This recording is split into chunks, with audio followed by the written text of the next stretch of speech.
Hey guys, and welcome back for another strange, quirky indie game. Today we're looking at Broken Cave Robot by Maddy Thorson. This is the guy that did Runman, or you might know him for Jumper, both characters that did cameos in Super Meat Boy.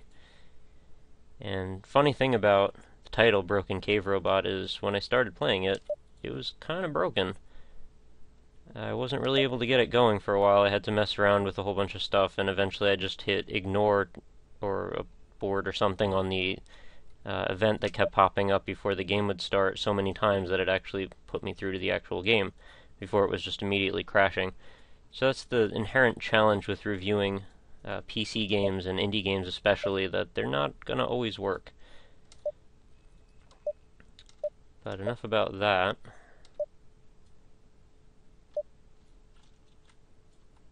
Oh, map.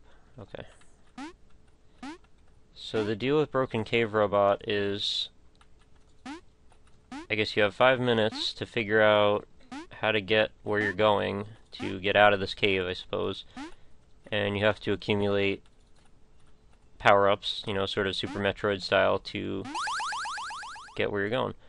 Flashlight, circle of vision increases. Okay, that's good. And the cool thing about this game is that every time you make progress, it's saved on the map.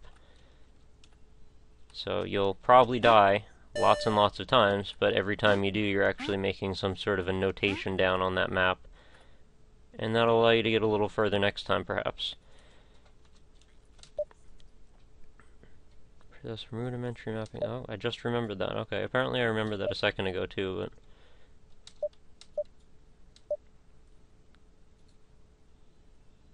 but... Oh. Oh, you have to make the map yourself. I thought it was auto-mapping for you, and it just wasn't working yet. Alright, well that's going to erase a little bit of the fun for me, because I'm probably not going to bother with that. Land on spikes once, no biggie. Land on spikes twice in a row without touching the ground, dead. Okay, good to know. Let's just not land on spikes at all. Creepy red Pac-Man. I don't like that. Whoa. So the aesthetic of this game is very simplistic. Whoa, that hurts. Kind of reminds me of VVVVVV. Very 8-bit. And I'm dead.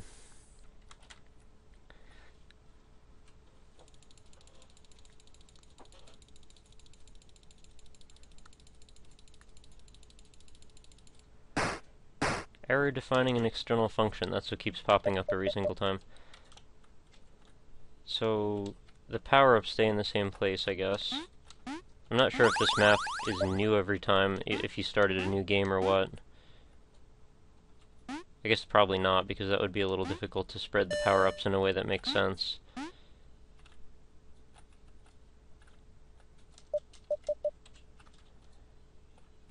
I can see that getting a little annoying, that there's going to be this pop-up every single time, no matter how many times you've played this.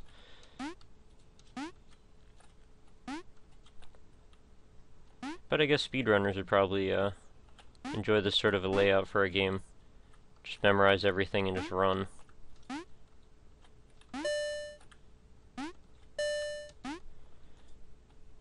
So that seems important. Jump boots. Hold to jump higher, okay.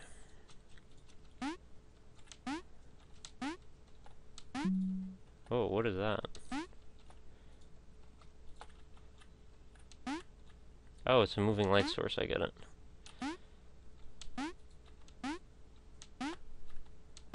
There's some definite mystery and intrigue to be had here, and the setup is pretty cool. I do wish that it did the map for you, though. I guess then it would be very akin to Super Metroid. Or any of those types of games. Not much in the way of audio design. Pretty quiet game, doesn't seem to be music. Oh, and more errors.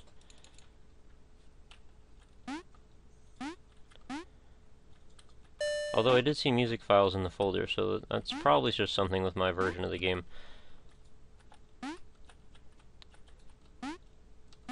Yikes. Also reminds me a little bit of A Boy and His Blob. Subterranean cavern systems and that.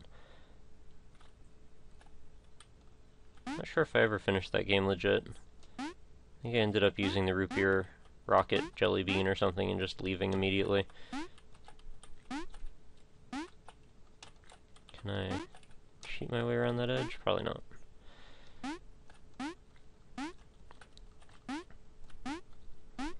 And this was done for the Ludum Dare, I think number 15.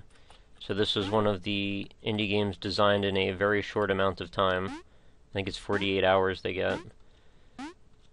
Which, you know, for that, this is pretty impressive. And kind of explains a lot of the simplicity. Although, it doesn't necessarily explain it. I mean, it could just be that the author prefers a minimalistic style, and that's fine, there's nothing wrong with that. I feel like I'm going in circles, but, you know, that's what the map that I'm ignoring is for.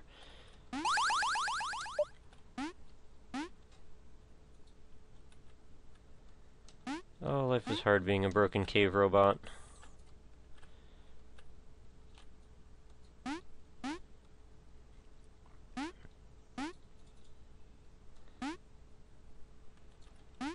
I wonder if the "you fell in a pit" at the beginning is an allusion to the old E.T. thing. I don't remember if it actually said that you fell in a pit, but...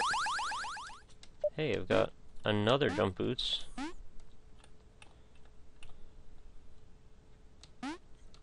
I'm actually almost out of time. Oh, and I'm dead. Oh, no, I'm not dead. Guess I was just stunned. Now I can probably reach that. Whoa, but I fell. Damn it.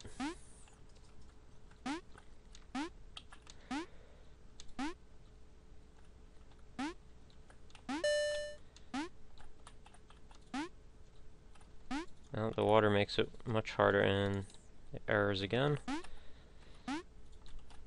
Water, I think, is going to make that impossible to reach. Oh, no, but the other side I can get to it.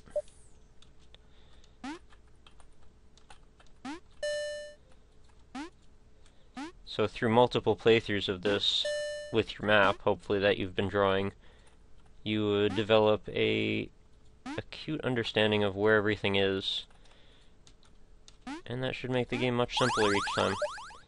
I imagine this would still take quite a while to figure out everything in. Well, I was just about done anyway.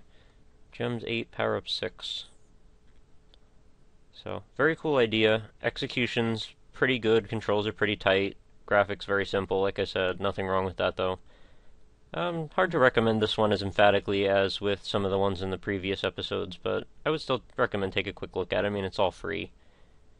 And if you're a bit of a masochist, I imagine you'd enjoy drawing the map and solving this. Not quite my thing though, I'd rather not draw the map. But that's just me. So thanks again for watching, guys, see you next time.